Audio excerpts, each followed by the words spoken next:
What's happening, guys? James Blonde here with MMOHuts.com, finally ready to check out the latest installment in the Orcs Must Die series from Robot Entertainment, Orcs Must Die Unchained. And similar to the first few games of the series, this of course is an attack and defend style game, but this one takes that style on even more so, seeing that it's the first game in the series that allows you to compete with other players instead of just working together co-op like you could in Orcs Must Die 2, for example.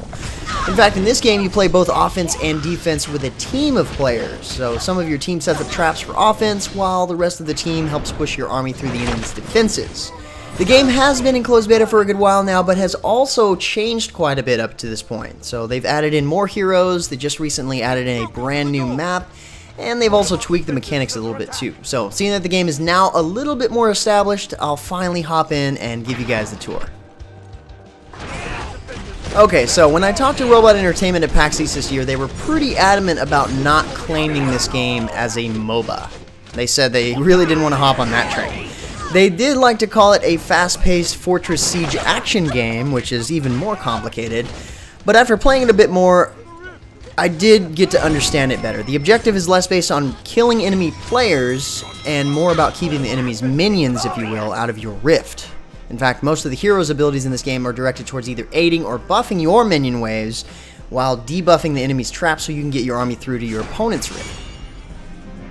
So taking a look at the heroes here, you'll notice there are currently 17 heroes available to play as, the latest being Ancestor, who was added in Update 1.6, which just got released, introducing the new map permanently, and all of the Halloween decorations that you'll be seeing in the game.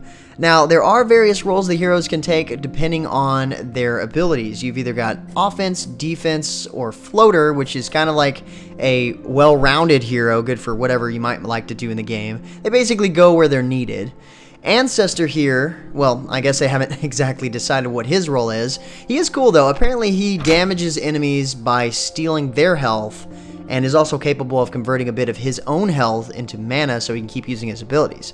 But anyway, I only have access to these 6 right here, and I'm pretty sure without buying any other heroes specifically, you'll have access to these 5 from the get-go, plus Ancestor, which is apparently the current guest hero on free rotation this week, so this will actually change every week, which is something we're used to. Now, if you pick up one of the 2 top-tier Founders Packs, you can get permanent access to most of the other heroes, plus a couple of their alternative skins, so that's one way you can get in there and get a lot of heroes right up front.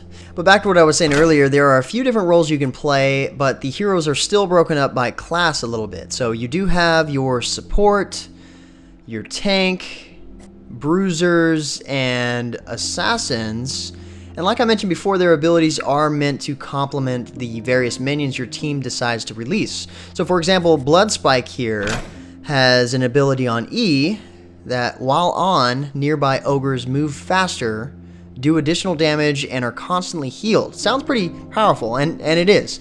The catch is that you've got to pair him up with a summon card that summons the ogres for that to work. Otherwise, that's pretty useless. His other ability allows him to turn a friendly orc into a kamikaze, essentially, which is pretty cool. So each hero has a basic attack, of course, 3 abilities, and a passive. Basic on left click, the other abilities on right click, Q, and E. Ivy here, as an example, is a ranged support hero that is capable of healing allies, including minions, and at the same time she has another ability that can root enemies, which is perfect for enemies coming across allied traps while in the middle of a wave of minions. Her passive, though, is freaking epic. If her health drops really low, then she gets a super speed boost and doesn't set off any enemy traps, therefore avoiding any trap damage. And honestly, nobody's going to catch her like this. The cool part about any ranged hero in this game, though, is that you have a lot of control where you aim to shoot, so you've got to be extra precise with your shots. It's not like Smite, for example, where ranged basic attacks are fixed only on the Y-axis. There's another level of accuracy when it comes to playing as a ranged character in this game, but I kind of like it. I've got to say, though, for now, my favorite hero that I can access anyway is Blackpaw, who is primarily meant to take down other heroes, so he kind of plays more like a character in a typical MOBA. So he's an assassin, but he still has an ability on E that helps out his minions. Granted, just like in Bloodspike's case, you've got to have those minions around you in order for it to be beneficial. However, in Blackpaw's case, his Q ability summons 2 Spirit Gnolls that fight for you, and his E ability again increases the armor of all Gnolls around him, including the ones that he summons. So that's kind of how it works out in his favor. He's just really set up nicely. His passive is pretty straightforward. He basically gets another ability with it. He can jump just like any other hero, except with his passive he can actually double jump and leap a long ways if necessary, plus deal damage when he lands. So it's perfect for getting through enemy trap areas without getting hurt, or catching someone with low health trying to get away. Plus, since he's pretty squishy, because most assassins are, you use this a lot for escaping. So that's essentially how the heroes work in the game. The traps and the summons are an entirely different part. These come in the form of cards. So yeah, the game has some deck building elements to it, and here strategy is key. I've yet to see all the varieties of items that you can get from the cards, but aside from gaining straight up hero cards or vanity cards for heroes, which are pretty cool by the way, you can either get traps, minions, gear, glyphs, and a weaver, which I don't quite have access to just yet. You don't get that until level 8, but I can say they do look cool. I've seen other people use them. But all of these cards can be obtained by either winning them in matches or by purchasing them in the cash shop with either type of currency, in-game or real cash. And any of the cards themselves can come in various levels of rarities, the hero cards of course being the most rare. But the cool thing here is that there isn't any pay-to-win elements, because just like any good ITCG, you can only buy random decks of cards. And in this game, you can buy them with either type of currency, with no advantages of paying real cash, to keep things fair, of course. The only cards that you can actually buy outright are the hero cards and the skin cards for heroes. Otherwise, you buy the random card packs with either form of currency like I mentioned, and that's exactly how you get your item cards. And sometimes you'll get rare cards out of these packs too, like hero cards or skin cards. There is, however, one other section of the store dedicated to purchasing specific cards, the Gibbs store. Now the Gibbs store here lets you buy these cards with Gibbs, a third form of currency you gain by grinding your old cards in the card grinder that you may never use or have way too many of. The only thing is I'm not sure what determines what cards are actually in this store. I'm not sure if they swap these out over time or what, but as you can see here, you've got a hero card and a weaver. So there are some valuable cards here, at least to somebody. I do like how the game has this system that puts the old cards that you don't need or don't ever use back to good use. Kind of like a recycling program in a sense. Even though it might take a lot of cards to grind before you can unlock a new hero this way. But back to the various items in the games, the traps can be set up in a variety of ways, and this will be really familiar to those of you who have played the other 2 games in the series. But when building your deck, you only have a few slots for traps, even though there are tons of different types of traps. There are floor spikes, arrow walls, boulder chutes, tar traps, squishers, and ballistas, plus various different elemental types of each one that affect the minions passing through them in completely different ways. For example, you can have regular floor spikes or arrow walls, or you can have chilled floor spikes that slows enemies while dealing damage, or fire arrow walls that deal continuous fire damage over time. And this sort of variety travels through each one of the items that you can get from the card. So, for example, glyphs can be used to buff minions as they come through the gates. One glyph that I have right now is the glyph of fire resist, which obviously gives all my minions fire resistance after passing through. They also have glyphs that grant overall health increases to minions that pass through. So each one of these is just one more element of strategy that you can use in this game overall. Now the minion cards on the other hand are based on tiers. See, the way the game works is there are multiple lanes to each map, but only one lane is unlocked from the start. Each team has to work in order to unlock each war camp, as they call it, to summon minions from, that only get to travel down that particular lane. Now, in the original map there are only 2 war camps, but the new map has 3 to work with. So this is another strategic approach because the team can actually decide how advanced they want each war camp and when to unlock each lane depending on what the other team is doing. You definitely have to be on your feet and working with your team in this game. It's very action-reaction based. But let me back up there just a second. The overall objective is to reduce your opponent's points down from 20 to 0. How do you do that? By getting your minions through their defenses and into their rift. And the teams are set up typically 5v5, however you can set up custom games to have smaller teams. But like I said, each map has multiple lanes, one of which War Camp is open from the start. The other one or two you have to unlock accordingly. And each one of these individual War Camps upgrades 4 levels. That's where the various minion card tiers come in. So once you put together your deck, you're definitely going to want to equip several cards for each tier. So that way, you know, you have options, of course. But also, as you level up, you'll gain access to more deck slots so you can put together different types of decks according to what heroes are in the match and how you plan on playing. So you can upgrade and unlock new War Camps, but it costs leadership points and requires the help from your entire team in order to do so. When a camp first opens up or gets upgraded, you've got to place down your minion card.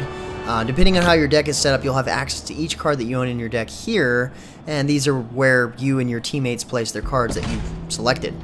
Once you place your card, you'll want to spend your extra leadership points in order to help upgrade or open up the next camp. And the higher the tier, the more overall leadership it will cost to get you into the next tier. Plus, using higher tier cards, like this, will cost you some leadership as well. Now, if you decide to play defense, then you're going to want to put down as many traps as you can afford. Placing down traps, however, costs coin, and coin is earned when you kill enemy minions or heroes, while leadership, on the other hand, is earned over time as you help push your minions through enemy defenses. And you do only have a certain number of traps you and your entire team can place down at once, so when you start dealing with the opposing team opening up new war camps, you've got to defend yourself and may have to start putting traps in other places, which also means that you might have to sell some to put in another lane. Either that or free up some of your offense players to put down some of their traps. And at first the map layout gets kind of confusing. You have to learn where the lanes are and the direction of the waves. Plus the areas where both teams light on traps look exactly the same. So that can get kind of confusing. I can say though, the mini-map in this game is awesome. So that helps out a lot. It shows you how much each war camp has been upgraded, or whether or not it's even open. Plus it allows you to see everyone on the map all at once, even the minion waves. So map awareness is important, but at least it gives you a lot to work with. So eventually your minions push through the traps, and at that point they encounter the enemy guardians, which are basically like towers in MOBA games. These guys are super tanky, and they hurt really bad. You can't really ever go one-on-one with these guys because your hero doesn't level up and get stronger. You start out having all the power that you're ever going to get in that match.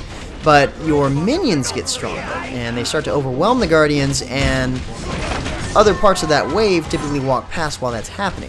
After all, the objective is to get them to the enemy's rift. So the best thing to do is to knock down that gate as quick as possible to let them pass the guardians easier, before they eventually kill him anyway. Once you've done this a couple of times, while at the same time keeping the enemy from doing it to you, then you've basically won the match. Now currently in the game they have 2 different maps you can play on, Cliffside Clash, both regular and for a few more days, the creepy version of it, for Halloween of course. And then you've got the Highlands, which is the new map that you see here. Now these are basically set up the same way, except the Highlands has 3 options for war camps. Therefore, it has a different setup for the entrances for the Rift Room, and you've got to go through this door here in order to get to your war camps. Whereas in Cliffside Clash, which is the original map, it has entrances in the front, right, and left side. But seeing that it has only 2 war camps, there's no gate to get into the Rift area. In the front, anyway. But, of course, both have their tactical advantages, and there will probably be plenty more maps added to the game in the future, so we'll see more of those. As well as other game modes, perhaps. Although I'm not exactly sure what those might be. But anyway, guys, that's pretty much the gist of the game. It's a cool take on the back-and-forth tower defense style games, in my opinion. It's definitely a giant step in the Orcs Must Die series. Overall, the game is really fast-paced, and you're constantly having to work with your team in order to create a stronger offense than your enemy has defenses. So there are a lot of different strategies you can come up with in this game in order to do that, and I think that's really cool that you have that variety. When the game launches, it'll be free to play. For now, it's a little bit hard to get into, without buying a Founders Pack, that is. That's actually the quickest way to get in, but otherwise, until they get closer to a more public beta and let more players in, you can register for the beta on their website and wait to get in. You get chosen randomly that way. But until then, you can pick up more information about the game at the MMOHuts game profile from the link in the description below. Thanks for watching, and until next time, guys, that's going to be it for me. I'm James Blonde. See you out there, gamers.